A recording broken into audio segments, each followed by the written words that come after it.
Hello friend, welcome to Unicorn Study Point 2.0 में आप सभी लोग का स्वागत है। फ्रेंड, आज की जो चर्चा करेंगे हम लोग भारत के आंतरिक क्षेत्र में जो भी प्रवाहित नदियां होती हैं, चाहे बात करें हिमालयी नदी तंत्र की, चाहे प्रायद्वीपीय भारत की बात करेंगे, उसमें जो भी नदी तंत्र आते हैं उसके बारे में हम लोग चर्चा करेंगे। अगर हिमालयी की बात करेंगे तो हिमालयी नदी तंत्र देखेंगे, इसका संबंध किससे होता है? हिमालय से होता है। जबकि प्रायद्वीपीय जो नदियाँ होती हैं पहाड़ पर्वतों से निकलते हैं और ये क्या होते हैं? ऋतुनिष्ठ होते हैं। तो इसके बारे में हम लोग सबसे पहले लेंगे तो किसके बारे में चर्चा करेंगे? भारत की नदियों के बारे में। भारत की नदियाँ,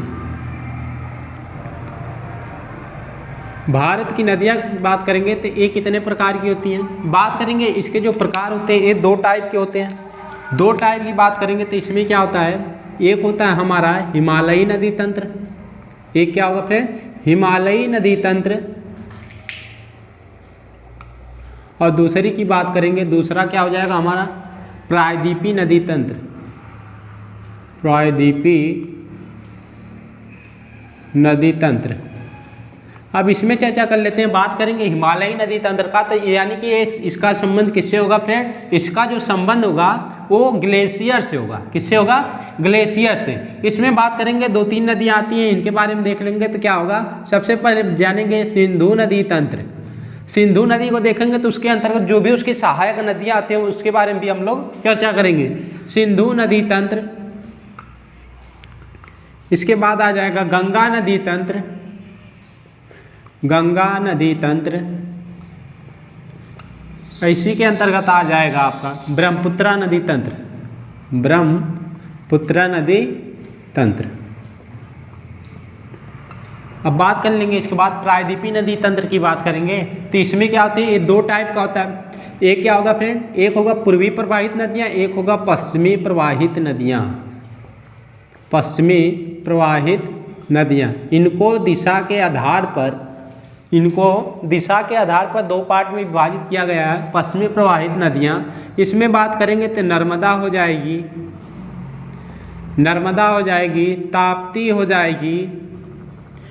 उसके बाद बात करते हैं लूनी हो जाएगी आपकी, साबरमती हो जाएगी। उसके बाद आएगा माही। इम्पॉर्टेंट है माही, क्योंकि ये क्या करते हैं फ्रेंड? जो भारत से मध्य से कौन सी रेखा जाती है? कर्क रेखा जाती है। माही नदी उसे दो बार काटती है, इसलिए ये नदी क्या हो जाएगी? इंपॉर्टेंट हो जाएगी। हम एक एक नदी की चर्चा करेंगे। यहाँ पर अगली बात करेंगे पूर्वी प्रवाहित नदियों की बात करेंगे। यहाँ पर क्या होगा? पूर्वी प्रवाहित नदियाँ। पूर्वी प्रवाहित नदियाँ, पूर्वी प्रवाहित नदियाँ। इसमें बात करेंगे तो पूर्वी प्रवाहित में नदियों में तो यहाँ पर सबसे इंपॉर्टेंट होती है गोदावरी। क्या होते हैं? यहाँ पर बात करेंगे किसकी? गोदावरी की। गोदावरी के बाद बात करते हैं महानदी। महानदी हो जाएगी। उसके बाद बात कर लेते हैं कृष्णा, कावेरी,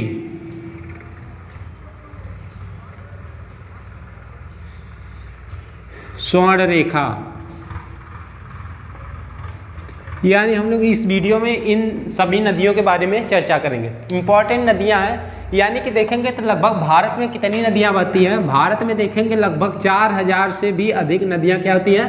प्रवाहित होती हैं। इसलिए भारत को क्या कहा जाता है? नदियों का देश कहा जाता है। यानी कि 4000 छोटी बड़ी नदियां मिलाकर भारत में लगभग 4000 से अधिक क्या होती हैं? नदियां प्रवाहित होती हैं। इन्हीं के आधार पर इन्हें क्या कहा जाता है? भारत को नदियों का देश कहा जाता है। अब इसकी बात कर लेते हैं। भारत में हिमालयी नदी तंत्र तथा प्रायद्वीपीय नदी तंत्र, इसकी कुछ प्रमुख विशेषता होती है, उसके बारे में जानते हैं सबसे पहले। हम यहाँ बात करेंगे हिमालयी नदी तंत्र की, तो इसमें एक एक नदी को लेकर हम चलेंगे। तो बात करेंगे हिमालयी नदी तंत्र और प्रायद्वीपीय नदी तंत्र में सबसे बड़ा अंतर क्या होता है?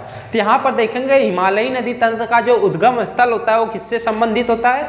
ग्लेशियर से होता है। इसलिए इसको बोलते हैं सदानीरा बोलते हैं। यानी कि वर्ष भर जो हिमालयी नदी तंत्र होगा, जो भी नदियाँ होंगी वो वर्ष भर जलमग्न रहेंगी, यानी कि वर्ष भर इनमें जल का भरा रहेगा। और जबकि इसकी बात करेंगे ये क्या होगी? ऋतुनिष्ठ होंगी, यानी कि वर्षा के जल पर साल में एक बार ये क्या होती है? नदियां भरती हैं, इसलिए क्या होते हैं? इसे ऋतुनिष्ठ कहा जाता है। इसकी बात करेंगे, एक ग्लेशियर से जुड़ने के कारण इनका क्या होता है? वर्ष भर पानी रहता है। और इसका जो होता है उद्गम स्थल, तथा उद्गम स्थल के बाद बात करेंगे इनका समुद्र तल से बहुत दूर होता है। समुद्र तल से उद्गम स्थल बहुत दूर होने के कारण ये नदियाँ बहुत दूरी तय करती है। जिसके कारण ये एक विसर्प यानी कि एक विसर्प की बात करेंगे, ये अपना जिगजैग की माध्यम से क्या होती है, नदियाँ प्रवाहित होती हैं और अपना मार्ग बदलती रहती हैं, इधर उधर बदलती रहती है। इसलिए इन्हें कहा गया ये भारत ये क्या होती है, हिमालयी जो नदी होती है प्रायद्वीपीय नदियों से बड़ी होती है। इसकी तुलना में बात करेंगे जो हिमालयी नदी होगी वो क्या होगी, प्रायद्वीपीय नदी से बड़ी होगी।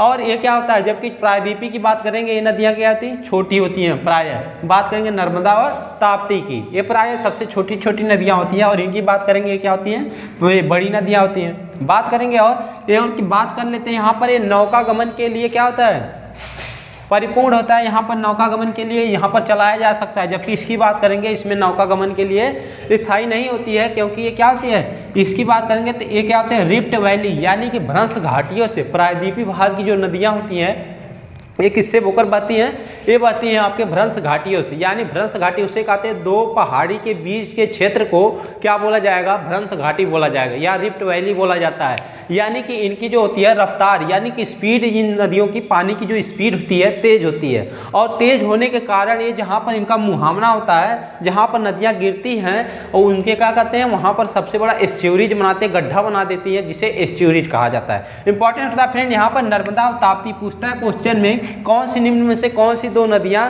या निम्न में से कौन सी नदियां क्या बनाती हैं, डेल्टा बनाती हैं, या फिर कौन सी नदियां एस्च्यूरीज बनाती हैं। डेल्टा की बात करेंगे जो हिमालयी नदी तंत्र वाली नदियां रहेंगी वो क्या करेंगी, लंबी दूरी तय करने के कारण अपने मुहाने पर या बीच में ही क्या करते हैं, मलबा जमा कर देते हैं, जिसे डेल्टा कहा जाता है। यानी कि ये अपने मार्ग जैसे जाते हैं, अपने जो मुहाना होता है वहाँ पर सबसे बड़ा क्या होता है, जो भी मलबा होता है, कचरा होता है, उसको वहाँ पर छोड़ देते हैं, जिसके कारण वो क्या होता है, एक शेप नुमा यानी कि एक आकृति बन जाती है, एक मैदानी आकृति बन जाती है, या फिर उसे क्या बोलते हैं, डेल्टा बोलते हैं। जैसे पश्चिम बंगाल का सुंदरवन का डेल्टा हो गया। यहाँ पर बात करेंगे ये तो डेल्टा बनाती है, जबकि ये क्या बनाएगी, अपने मुहाने पर गड्ढा करके क्या बनाएंगे, एस्च्यूरीज का निर्माण करते हैं। उसी में बात कर लेते हैं यहाँ पर। अब इसके बाद नर्मदा ताप्ती की बात कर लेते हैं। यहाँ पर ये छोटी छोटी नदियाँ पाई जाती हैं, जो कहाँ पर पाई जाती हैं, ये तो मान लीजिए मध्य भारत की नदियाँ कहा जा सकता है। और दक्षिण भारत की बोलेंगे तो यहाँ पर ये सब क्या होती हैं, दक्षिण भारत में प्रवाहित होती है। अब बात करेंगे हिमालयी नदी तंत्र, जो इसका मुहाना होता है, जहाँ पर ये नदियाँ गिरती हैं, इनका मिलती हैं जहाँ पर,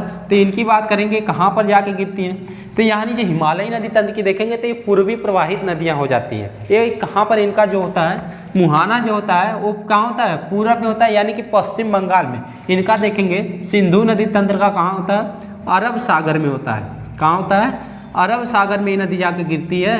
और जबकि यहाँ पर बात करेंगे गंगा नदी तंत्र और ब्रह्मपुत्रा नदी तंत्र की बात करेंगे तो ये दोनों नदियाँ कहाँ पर गिरती हैं, तो ये गिरती हैं आपके बंगाल की खाड़ी में। बात करेंगे कहाँ पर गिरेंगी फिर, बंगाल की खाड़ी में, बंगाल की खाड़ी में गिरेंगी। इसके बाद बात कर लेते हैं जो यहाँ पर पूर्वी प्रवाहित नदियाँ होंगी, पश्चिमी प्रवाहित, यानी कि जो पश्चिमी प्रवाहित नदियाँ हो जाएंगी ये कहाँ पर गिरेंगी, ये गिरेंगी आपकी अरब सागर में। और जो पूर्वी प्रवाहित नदियाँ हो जाएंगी ये कहाँ गिरेंगी फिर, इसकी बात करते हैं बंगाल की खाड़ी या बे ऑफ बंगाल में क्या करेंगी, प्रवाहित होंगी। इनका मुहाना कहाँ होगा, बंगाल की खाड़ी में होगा। अब इसके बाद चर्चा करेंगे हम एक एक नदी को लेकर चलते हैं। यानी कि सबसे पहले हम लोग क्या देखेंगे, हिमालयी नदी तंत्र की बात करेंगे। अगर हिमालयी नदी तंत्र की बात करेंगे तो इसमें सबसे पहले हम किसको लेकर चलेंगे, सिंधु नदी तंत्र को लेकर की बात करेंगे। यहाँ पर सबसे पहले सिंधु नदी तंत्र की बात करेंगे। एक मैप के द्वारा हम एक एक नदियों को समझेंगे। यहाँ पर देखेंगे ये कौन सा क्षेत्र हो जाएगा हमारा, तिब्बती क्षेत्र हो जाएगा। क्या हो जाएगा फ्रेंड, ये हमारा हो जाएगा तिब्बती क्षेत्र, तिब्बत वाला क्षेत्र हो जाएगा। और यहीं पर एक ग्लेशियर है जिसका नाम है चेमायंगडंग ग्लेशियर। इस ग्लेशियर क्या नाम फ्रेंड, चेमायंगडंग ग्लेशियर, चेमायंगडंग ग्लेशियर इसका नाम है। तो यहीं से कौन सी नदी निकलेगी, सिंधु नदी निकलेगी। सिंधु नदी क्या होगी, उत्तर पश्चिम दिशा में बहते हुए सबसे पहले भारत में कहाँ से प्रवेश करेगी, यहाँ पर एक स्थान है, याद रखेंगे फ्रेंड, दम चौक। कौन सा है, दम चौक है, याद रखेंगे कौन सा फ्रेंड अपने, यहाँ पर स्थान है दम चौक। दम चौक से भारत में क्या होती है, प्रवेश करती है। और इसके बाद बात करेंगे यहाँ पर कौन सी पर्वत श्रेणी है, काराकोरम, लद्दाख, जास्कर। अब बात करेंगे यहाँ पर इन पर्वत श्रेणियों, ये हो जाएगा काराकोरम, ये हो जाएगा लद्दाख, ये हो जाएगा जास्कर। याद रखें फ्रेंड, काराकोरम, लद्दाख, जास्कर। लद्दाख और जास्कर के मध्य से होते हुए ये कहाँ जाएगी, कश्मीर वाले इलाके में। और यहाँ पर एक स्थान है, नाम याद रखेंगे, चिल्लास। कौन सा स्थान है? चिल्लास स्थान है, जहाँ से क्या करेगी? भारत से बाहर आएगी। अब यहाँ धीरे से कहाँ आएगी? पाकिस्तान में आएगी। अब यहाँ पर पाकिस्तान में प्रवाहित होते होते कहाँ चली जाएगी? अरब सागर में हो जाएगी। कहाँ चली जाएगी? अरब सागर में चली जाएगी। लेकिन यहाँ प्रवाहित होने से पहले यहाँ पर इसकी कुछ प्रमुख सहायक नदियाँ मिलती हैं, उनके बारे में हम लोग चर्चा करते हैं। यहाँ से अब क्या करेंगे? एक एक सहायक नदी की बात करेंगे। सबसे पहले यहाँ पर देखते हैं ये क्या करती है? चेमायंगडंग ग्लेशियर से क्या होती है? निकलती है। दमचौक से भारत में प्रवेश करती है, लद्दाख और जास्कर के बहते हुए फिर अंदर यहाँ पर लद्दाख को काट कर भारत का सबसे बड़ा गार्ज बनाती है सिंधु नदी। सबसे बड़ा गार्ज बना के अब यहाँ चिल्लास से होते हुए अब यहाँ से इसकी कुछ प्रमुख सहायक नदियाँ, जैसे गोमल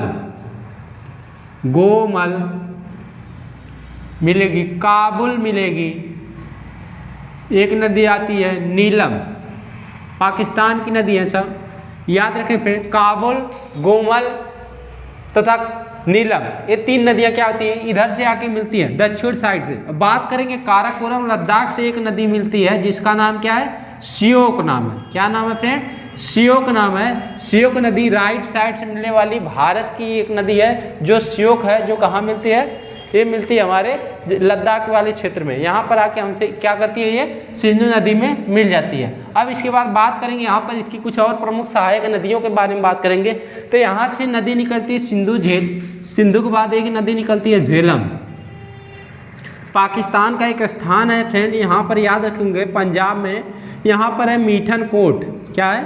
मीठन कोट है। अब मीठन कोट में ही सब नदियाँ आके यहाँ पर मिलते हैं। बात करेंगे इसके बाद सिंधु के बाद झेलम, इसी के बाद आती है एक नदी है चेनाब, रावी, सतलज आती है, ब्यास इसी में मिल जाती है।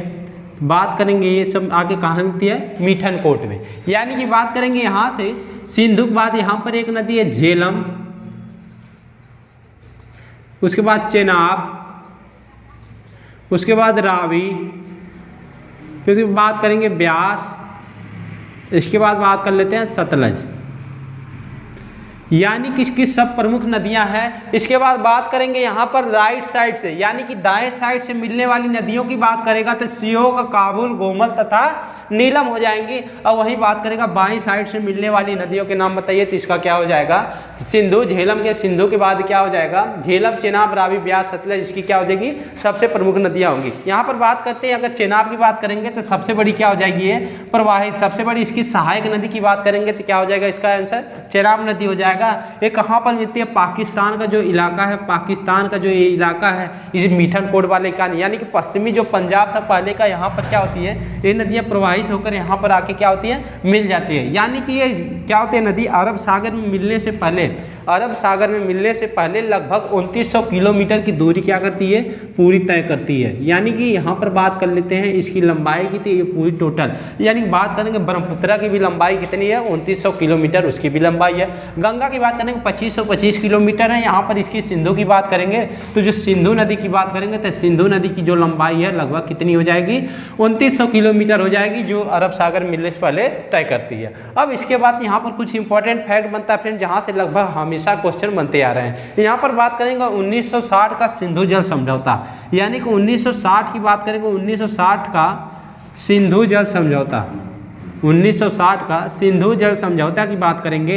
ये किसके? भारत और पाकिस्तान के बीच हुआ था, उसके बारे में बात कर लेते हैं। यानी 1960 का भारत पाकिस्तान, यानी पंडित जवाहरलाल नेहरू के समय का ये क्या था? मुद्दा था। उस समय सिंधु जल समझौता हुआ था। यानी कि बात करेंगे इसमें क्या होता है? जो ऊपर की तीन नदियाँ थी, ऊपर की बात करेंगे सिंधु नदी हो जाएगी, झेलम हो जाएगी, सिंधु, झेलम तथा चेनाब, सिंधु, झेलम तथा चेनाब की बात करेंगे। ये जो ऊपर की तीन नदियां थी, इनका जो 80% जल है, 80% जल पाकिस्तान यूज करेगा। 80% जल कौन यूज करेगा? पाकिस्तान करेगा। तथा इसका 20% जो जल है वो कौन करेगा? भारत यूज करेगा। 20% जल कौन करेगा? भारत यूज करेगा। उसके बाद बात कर लेते हैं रावी, ब्यास, सतलज, यानी बात करेंगे किसकी? रावी, ब्यास, उसके नीचे की तीन नदियाँ रावी, ब्यास, सतलज। रावी, ब्यास, सतलज की बात करेंगे। इसकी बात कर लेते हैं तो इसका जो 80% जल था, इसका जो 80% जल था वो कौन यूज करेगा? भारत यूज करेगा, तथा 20% जो जल है वो कौन करेगा? पाकिस्तान करेगा। यहाँ पर ये समझौता हुआ था फ्रेंड, इसको याद रखेंगे। 1960 का सिंधु जल समझौता हुआ था, किसके किसके बीच हुआ था? भारत और पाकिस्तान के बीच। किसके बीच हुआ था? भारत प्लस पाकिस्तान, भारत और पाकिस्तान के बीच हुआ था। अब इसमें बात कर लेते हैं कि क्या हुआ था कि ऊपर की जो 3 नदियां थी, सिंधु, झेलम, चेनाब, इसका जो 80% जल था वो कौन यूज करेगा? पाकिस्तान करेगा, और जो 20% जल बचा था भारत यूज करेगा। उसके बाद जो रावी, ब्यास, सतलज था उसका 80% जल भारत यूज करेगा, तथा 20% जल कौन करेगा? पाकिस्तान करेगा। यानी कि सिंधु नदी तंत्र के बाद यानी कि इतना इंपॉर्टेंट फैक्ट बनता है। अब इसके बाद बात कर लेते हैं हम लोग गंगा नदी तंत्र की। अब गंगा नदी तंत्र पे आएंगे। सबसे पहले इसको देख लीजिए, स्क्रीनशॉट मार लेंगे। गंगा नदी तंत्र, गंगा नदी यानी कि देखेंगे इंपॉर्टेंट नदी है, भारत की सबसे पवित्र नदी के बारे में जानेंगे। यहाँ पर भारत की पवित्र नदी कौन सी है? गंगा के बारे में जानेंगे। यानी कि अब यहाँ पर देखेंगे भारत की जो पवित्र नदी कहाँ से निकलती है? उत्तराखंड से निकलती है। लेकिन ये गंगा बनने से पहले इसमें कई नदियाँ आके मिलती है, तब जाके ये गंगा कहलाती है। इसके बाद बात करेंगे सबसे पहले हम लोग यहाँ पर ग्लेशियर की। एक है हमारा सतोपंत ग्लेशियर, बात करेंगे यहाँ पर कौन सा ग्लेशियर है? एक है सतोपंत ग्लेशियर और है एक मिलाम ग्लेशियर। इसका नाम रखेंगे सतोपंत ग्लेशियर, सतोपंत ग्लेशियर। इसकी बात करेंगे तो ये हो जाएगा हमारा मिलाम ग्लेशियर, मिलाम ग्लेशियर। अब यहाँ से 2 नदियाँ प्रवाहित होती जाती हैं उत्तराखंड में ही, यहाँ पर 2 नदियाँ मिलती हैं। अब बात करेंगे उन नदियों की, यहाँ पर मिलती हैं। एक का नाम देखेंगे, ये हो जाएगी विष्णु गंगा, विष्णु गंगा। अब उसके बाद बात करेंगे यहाँ से एक नदी निकलती है जिसे कहते हैं धौली गंगा, धौली गंगा कहा जाता है। यानी कि यहाँ पर देखेंगे 2 ग्लेशियर है, एक है सतोपंत ग्लेशियर और एक है मिलाम ग्लेशियर। सतोपंत ग्लेशियर से विष्णु गंगा निकलती है, मिलाम ग्लेशियर से धौली गंगा निकलती है। और जहाँ पर इनकी संयुक्त धारा मिलती है उसे कौन सा प्रयाग कहा जाता है? विष्णु प्रयाग कहा जाता है। याद रखेंगे फ्रेंड, कौन सा प्रयाग कहा जाता है? इसे बोला जाता है विष्णु प्रयाग। क्या कहा जाता है फ्रेंड? विष्णु प्रयाग कहा जाता है, विष्णु प्रयाग। यानी बात कर लेंगे जहाँ पर विष्णु गंगा, धौली गंगा मिलती है उसे विष्णु प्रयाग कहा जाता है। जब इनकी संयुक्त धारा होकर बहती है तो इसका नाम हो जाता है अलकनंदा। क्या हो जाता है फ्रेंड? याद रखेंगे, इसका नाम हो जाता है अलकनंदा। अब अलकनंदा बहते हुए जाती है, इसके बाएं साइड से एक नदी मिलती है जिसका क्या कहते हैं? नदी का नाम नंदाकिनी। कौन सी नदी मिलेगी फ्रेंड? इसको याद रखेंगे, नंदाकिनी। नंदाकिनी नदी मिलेगी, यहाँ पर एक प्रयाग बनेगा फ्रेंड। इसको डिनोट कर लेते हैं अभी हम लोग ए से, अभी इसको डिनोट कर लेते हैं, ए से कर लेते हैं। अब इसको जहाँ जहाँ प्रयाग बनेगा, मान लीजिए इसको बी से कर लेते हैं, इस प्रयाग को बी से कर लेते हैं, इस प्रयाग को ए से। जहाँ जहाँ प्रयाग करेंगे, अब ए का नाम यहाँ पर कहीं पर लिख देंगे अलग से, क्योंकि यहाँ पर लिखने में क्या हो जाएगा, जैसे परेशानी है, क्योंकि यहाँ पर थोड़ी जगह है। अब इसके बाद बात करेंगे नंदाकिनी नदी मिलती है, नंदाकिनी। फिर यहाँ पर इसके बाद आएंगे, एक नदी मिलती है आपकी पिंडार नदी। कौन सी नदी मिलती है? यहाँ पर हो जाएगा आपका पॉइंट सी। कौन सी नदी आएगी? पिंडार नदी आएगी। कौन सी नदी आएगी? पिंडार। फिर जाएगी, फिर आगे यहाँ पर एक दाएं साइड से आती है जिसका नाम है, क्या हो जाएगा फ्रेंड? मंदाकिनी। मंदाकिनी। दाएं साइड से एक नदी आती है जिसका नाम क्या हो जाएगा? मंदाकिनी हो जाएगा। यानी कि अलकनंदा में सब देखेंगे विष्णु गंगा और धौली गंगा विष्णु प्रयाग में मिलने के बाद ये सारी नदियां अलकनंदा में इसकी क्या हो जाएंगी? सहायक नदियां। बाएं साइड से नंदाकिनी, पिंडार, फिर दाएं साइड से मंदाकिनी। अब यहाँ पर एक ग्लेशियर है जिसका क्या कहते हैं? गंगोत्री। गंगोत्री से निकलती है, गंगोत्री ग्लेशियर है, यहाँ से निकलती है कौन सी? भागीरथी। भागीरथी निकलेगी तो इसमें एक टिहरी स्थान है उत्तराखंड में। क्या है? टिहरी स्थान है। टिहरी की बात करेंगे, उत्तराखंड में सबसे बड़ा यहीं पर बांध, सबसे ऊंचा बांध भी है। इसमें एक नदी मिलती है जिसका नाम है भिलांगना। कौन सी नदी की बात करेंगे फ्रेंड? भिलांगना की बात करेंगे। इसकी कहाँ पर मिलती है? टिहरी में मिलती है। टिहरी में क्या होती है? मिलती है। अब ये क्या होती है? यहाँ पर एक प्रयाग बनता है जहाँ पर क्या होती है? ये दोनों नदियाँ मिलती हैं। बात करेंगे यहाँ पर एक प्रयाग, इंपॉर्टेंट फ्रेंड यहाँ याद रखेंगे, यहाँ पर एक प्रयाग बनता है जहाँ पर एक कौन सी? एक हो जाएगी भागीरथी, भागीरथी, और ये हो जाएगी अलकनंदा। अलकनंदा यानी कि भागीरथी और अलकनंदा जहाँ पर आके संयुक्त धारा बनाती हैं उसे बोलते हैं क्या, गंगा बोलते हैं। क्या बोलते हैं फ्रेंड, यहाँ पर हो जाएगा गंगा। अब उसके बाद बात करेंगे, अब इस संयुक्त धारा होकर यहाँ पर हो जाएगा स्थान है जिसका नाम है हरिद्वार। कौन सा हो गया, हरिद्वार। ये अभी पहाड़ी क्षेत्रों में है हरिद्वार। हरिद्वार के बाद बात करेंगे यहाँ पर हो जाएगा ऋषिकेश। ऋषिकेश, ऋषिकेश के बाद बात करेंगे, ये कहाँ आ जाएगी, उत्तर प्रदेश में आ जाएगी। और उत्तर प्रदेश में बहते हुए ये कहाँ चले जाएगी, बिहार। उत्तर प्रदेश में बहते हुए कहाँ जाएगी, बिहार। बिहार से पश्चिम बंगाल से बांग्लादेश में होते हुए कहाँ चली जाएगी, ये हमारी चली जाएगी बंगाल की खाड़ी में चली जाएगी। इसके बाद हम लोग बात करेंगे इसकी प्रमुख नदियों की, सहायक नदियों की कुछ बात कर लेंगे। सबसे पहले देखते हैं इसकी और भी सहायक नदियाँ, और भारत के इसके कुछ क्या है, भारत के कुछ इसके सीमा पर जिले स्थित हैं, जो उत्तर प्रदेश के कुछ इस पर जिले स्थित, उसके बारे में यहाँ पर देखते हैं। सबसे पहले एक जिला आता है कन्नौज, बिजनौर हो गया। सबसे पहले देख लेते हैं बिजनौर। बिजनौर के बाद आ जाता है कन्नौज। कन्नौज, कानपुर, कानपुर, इलाहाबाद, जिसे वर्तमान नाम क्या हो गया फ्रेंड, बदल गया, प्रयागराज बोलेंगे, प्रयागराज। यानी कि बिजनौर, कन्नौज, कानपुर, प्रयागराज, यहाँ से होते हुए कहाँ जाएगा, अब यहाँ पर एक बक्सर, बिहार में क्या हो जाएगा फ्रेंड, बक्सर, भागलपुर, बक्सर, भागलपुर। पश्चिम बंगाल में एक स्थान है फरक्का। याद रखें फ्रेंड, यहाँ पर एक फरक्का, अब फरक्का में ही क्या होती है ये नदी, फरक्का एक बैराज बना देता है। फरक्का क्या होता है, फरक्का बैराज, फरक्का बैराज। यानी कि फरक्का बैराज क्या करता है, यहाँ नदी को दो पार्ट में बांट देता है, एक हो जाती है हुगली और एक हो जाती है क्या, भागीरथी। और इसकी जो मेन रिवर है बहते हुए कहाँ चली जाती है, एक होती है बांग्लादेश में चली जाती है। दोनों कहाँ जाती है, दोनों तो जाएंगी बंगाल की खाड़ी में, लेकिन एक मेन हो जाएगी जिसे बोलते हैं क्या, हुगली नदी। अब ये बांग्लादेश में जाएगी, और बांग्लादेश में जाने के बाद इसका नाम क्या हो जाता है फ्रेंड, याद रखेंगे, इसका नाम हो जाता है पद्मा। क्या हो जाता है, पद्मा हो जाता है। और फिर इधर से आएगी आपकी ब्रह्मपुत्रा। जब पद्मा और ब्रह्मपुत्रा को बांग्लादेश में जमुना के नाम से जाना जाता है। यानी कि भारत की गंगा जाएगी तो उसे पद्मा बोला जाएगा, और ब्रह्मपुत्रा जाएगी बांग्लादेश में, उसे क्या बोला जाता है, जमुना।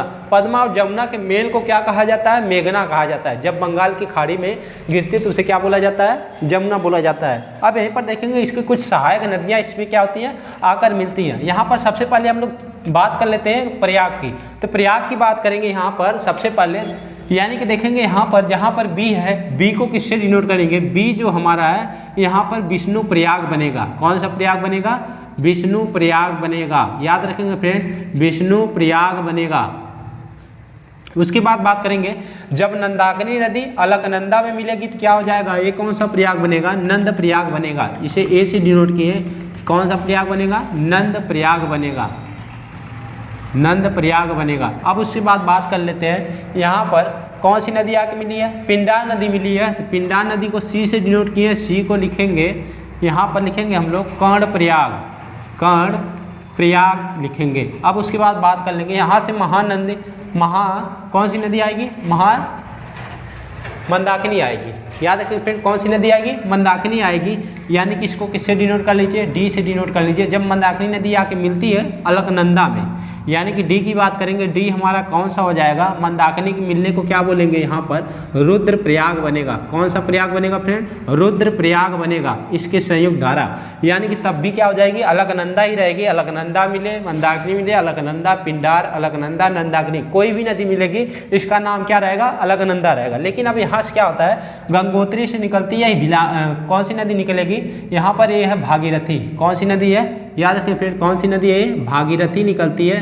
और भागीरथी में आके एक नदी मिलती है भिलांगना, कहाँ पर, टिहरी के पास, तब भी इसका नाम क्या रहता है, भागीरथी ही रहता है। अब भागीरथी जाएगी, यहाँ पर एक प्रयाग बनता है, इसको याद रखें फ्रेंड, यहाँ पर नाम देते हैं ई। ई की बात करेंगे तो ई हमारा हो जाएगा देवप्रयाग, यही याद रखेंगे फ्रेंड। यहाँ से क्वेश्चन मोस्ट इंपॉर्टेंट बनता है कि कहाँ पर भारत की जो नदी है यानी कि भागीरथी तथा अलकनंदा के मिलने के संयोग को कहाँ पर ये दोनों आपस में नदियाँ मिलकर गंगा का निर्माण करती हैं, तो बात आएगा उसका देवप्रयाग में, यानी कि उत्तराखंड में ही ये स्थान है जहाँ पर ये दोनों नदियाँ मिलती हैं, उसे क्या बोलते हैं, देवप्रयाग कहा जाता है। उसके बाद ये पहाड़ी क्षेत्र को छोड़ते हुए हरिद्वार ऋषिकेश यानी कि पहाड़ी क्षेत्र को छोड़ते हुए मैदानी भागों में प्रवेश कर जाती है, बिजनौर, कन्नौज, कानपुर, प्रयागराज, यहाँ से होते हुए बक्सर, भागलपुर, उसके बाद फरक्का पश्चिम बंगाल में होते हुए बांग्लादेश में चली जाती है। अब इसकी कुछ प्रमुख सहायक नदियों की बात कर लेंगे, तो यहाँ पर सबसे पहले बात कर लेते हैं इसकी सबसे बड़ी सहायक नदी की बात करेंगे तो कौन सी है, इसके सबसे बड़ी सहायक नदी की बात करेंगे यमुना, यानी कि यमुनोत्री ग्लेशियर से निकलने वाली नदी है यमुना, जो दिल्ली से होते हुए दिल्ली मथुरा आगरा होते हुए कहाँ चली जाती है, प्रयागराज में आके संयुक्त धारा गंगा में मिल जाती है। यानी कि कौन सी नदी हो जाएगी फ्रेंड, इसकी बात करेंगे तो ये हो जाएगी यमुना हो जाएगी। कौन सी हो जाएगी फ्रेंड, ये हो जाएगी हमारी नदी यमुना हो जाएगी। अब इसके बाद बात करेंगे इसकी भी कुछ सहायक नदियां हैं, वहीं पर देख लेते हैं। यानी कि बात करेंगे इसकी सहायक नदी की बात करेंगे तो क्या हो जाएगा फ्रेंड, यहाँ पर याद रखेंगे चंबल हो जाएगा। चंबल के बाद बात कर लेते हैं सिंध हो जाएगा, चंबल हो गया, सिंध हो गया, बेतवा हो गई, या फिर केन हो गया। यहाँ पर ध्यान रखेंगे फ्रेंड, अभी हाल ही में यहाँ पर क्या हो गया, केन बेतवा लिंक परियोजना मोदी जी ने जोड़ा है, केन बेतवा लिंक परियोजना जोड़ा गया है। यहीं पर क्या हो गया, इन दोनों नदियों की यानी बीच वाले क्षेत्र को पानी की उपलब्धता यहाँ पर स्वीकार कर मतलब उपलब्धता हासिल करने के लिए यहाँ पर दो केन बेतवा लिंक जोड़ा गया है। यानी कि इन दोनों नदियों को जोड़ा गया है, बीच में जो भी पानी की आवश्यकता रहेगी उसको कौन पूरा करेगा, केन बेतवा लिंक वाला जो एरिया है ये वाला ये पूरा करेगा। यहीं पर स्थित था, याद रखेंगे, यहीं पर हमारा एक पार्क स्थित था, याद रखेंगे नेशनल पार्क था, और उसी नेशनल पार्क क्या हो गया है, पन्ना नेशनल पार्क। याद रखें फिर पन्ना नेशनल पार्क, यहाँ पर टाइगरों को यहाँ से स्थानांतरित करके रानीपुर टाइगर रिजर्व में रखा गया है। याद रखेंगे भारत का 53वां राष्ट्र अभी हाल ही में बनाया गया है, भारत का अभी हाल में 53वां क्या बनाया गया, टाइगर रिजर्व बनाया गया है, जो कहाँ पर बनाया गया था, केन बेतवा जो लिंक था यहाँ पर पन्ना वाला टाइगर रिजर्व था वो डूब गया, डूबने के कारण यहाँ से कुछ टाइगर को स्थानांतरित करके रानीपुर टाइगर रिजर्व में रखा गया है। तो 53वां टाइगर रिजर्व की बात करेंगे तो कौन सा हो जाएगा, रानीपुर टाइगर रिजर्व। 52वां की बात करेंगे तो 52वां का हो जाएगा, 52वां राजस्थान में बूंदी जिले में है, यानी कि उसकी बात कर लेते हैं, वो क्या वहाँ पर है, राजस्थान में है। जब यहाँ पर बात करेंगे अब इसके बाद इसकी सहायक नदी की बात करेंगे, यहाँ से मिलती है आपके आकर कौन सी मिलती है,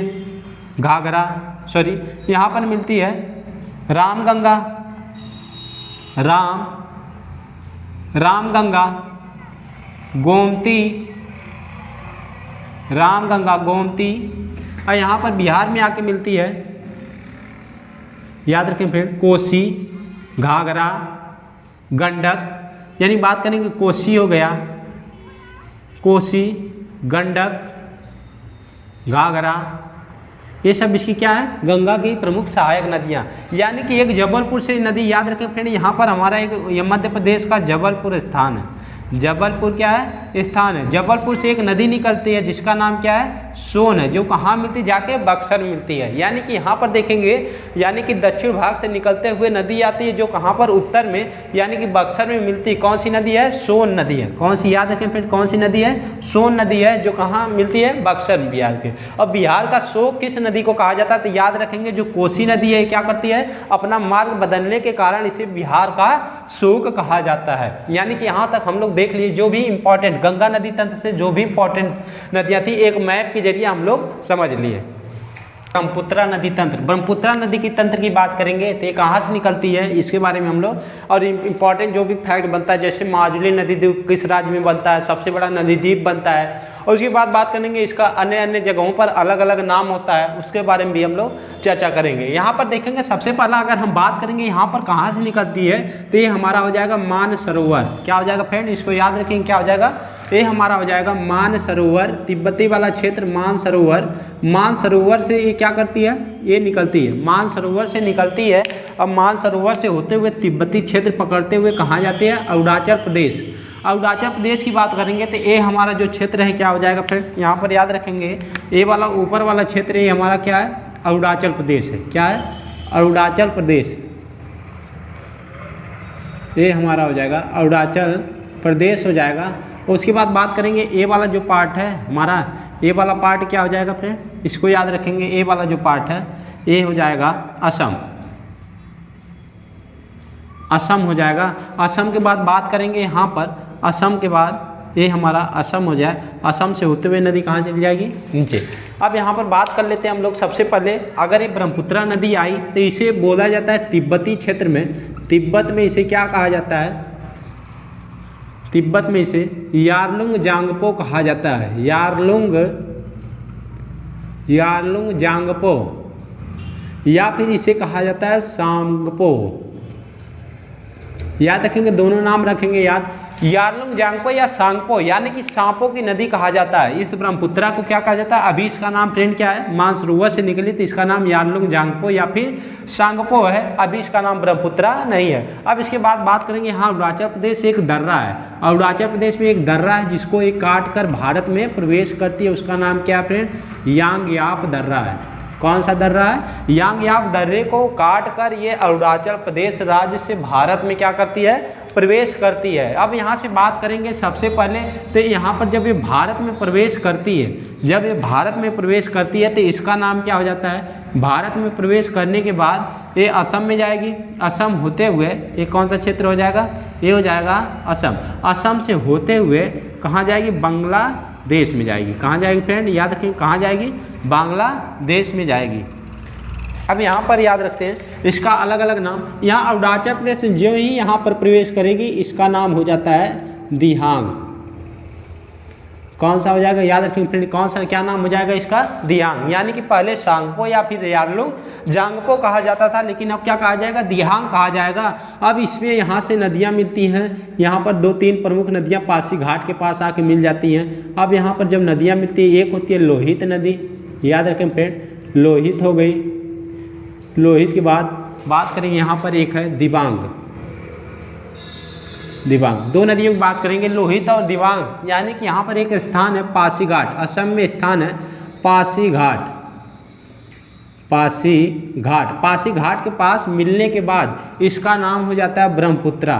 क्या हो जाता है फ्रेंड? ब्रह्मपुत्रा हो जाता है। यानी कि याद रखेंगे यारलुंग जांगपो के बाद अरुणाचल प्रदेश में दिहांग, लेकिन असम में जो जाती है पासीघाट के पास। यहाँ पर असम में 2 नदियाँ मिलती हैं, लोहित और दिबांग। मिलने से इसकी संयुक्त धारा को क्या कहा जाता है फ्रेंड? ब्रह्मपुत्रा कहा जाता है। अब ब्रह्मपुत्रा अब यहाँ से मिलने के बाद अब ये असम में क्या होगी? यहाँ पर क्या होती है? बहुत सारे नदी द्वीपों का निर्माण करती है। नदी द्वीपों की बात करेंगे, विश्व का सबसे बड़ा नदी द्वीप कौन सा बनाती है? तो असम में माजुली नदी द्वीप। यानी कि विश्व की बात करेंगे, विश्व का सबसे बड़ा नदी द्वीप बनाती है। सबसे बड़ा नदी द्वीप क्या हो जाएगा फ्रेंड? इसका आंसर माजुली। विश्व का सबसे बड़ा नदी द्वीप की बात करेंगे, माजुली नदी द्वीप कहाँ बनाती है? असम में बनाती है। अब इसके बाद बात करेंगे यहाँ पर कुछ प्रमुख इसकी सहायक नदियाँ मिलती है।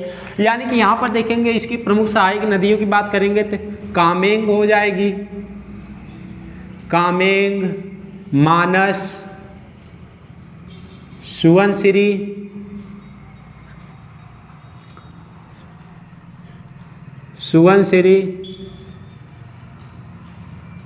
ठीक है। यानी कि इसकी कुछ प्रमुख राइट साइड से मिलने, यानी कि दाएं साइड से मिलने वाली नदियां कामेंग, मानस, सुवनसिरी। अब यहाँ पर बात करेंगे इसकी एक प्रमुख सिक्किम से नदी मिलती है जिसका नाम है क्या? तीस्ता। कौन सी नदी मिलती है फ्रेंड? याद रखेंगे कौन सी नदी है? तीस्ता नदी है, यहाँ पर आके मिलती है। अब इसके बाद ये बांग्लादेश में प्रवेश, यानी कि वाला क्षेत्र जो है क्या हो जाएगा? बांग्लादेश हो जाएगा। बांग्लादेश में जाने के बाद, प्रवाहित होने के बाद इसका अन्य नाम भी मिलता है। अब इसका अन्य नाम क्या हो जाएगा? जमुना हो जाएगा। यानी कि याद रखें फ्रेंड, इसका क्या हो जाएगा नाम?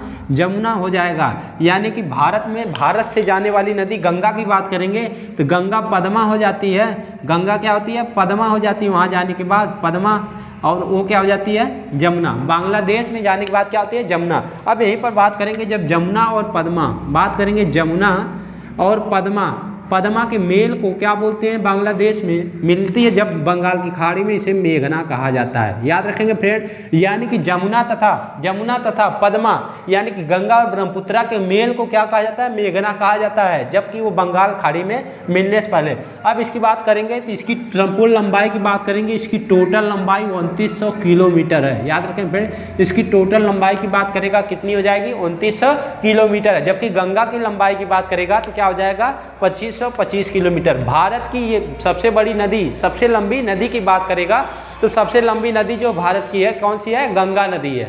याद रखें फ्रेंड। और वहीं अफवाह क्षेत्र की बात करेंगे, चौड़ाई के आधार पर कहा जाए तो चौड़ाई के आधार पर ब्रह्मपुत्रा जो नदी है सबसे चौड़ी नदी है। यानी कि यहाँ पर हम देख लें भारत की जो भी प्रमुख नदियाँ थी उसके बारे में, यानी कि अभी हम लोग क्या हिमालयी नदी तंत्र की बात की, यानी कि ऊपर की जो भी हिमालय से निकलने वाली नदियाँ हैं बात करेंगे ऊपर की, तो यहाँ पर एक ब्रह्मपुत्रा नदी तंत्र, सिंधु नदी तंत्र तथा गंगा नदी तंत्र के बारे में चर्चा की। अब उसके बाद अगली बात करेंगे हम लोग, यानी कि प्रायद्वीपीय नदियों के बारे में, जो प्रायद्वीपीय नदियों की विशेषता हो गई या उसके प्रकार जो भी बनाए जाते हैं उसके बारे में हम लोग चर्चा करेंगे। ठीक।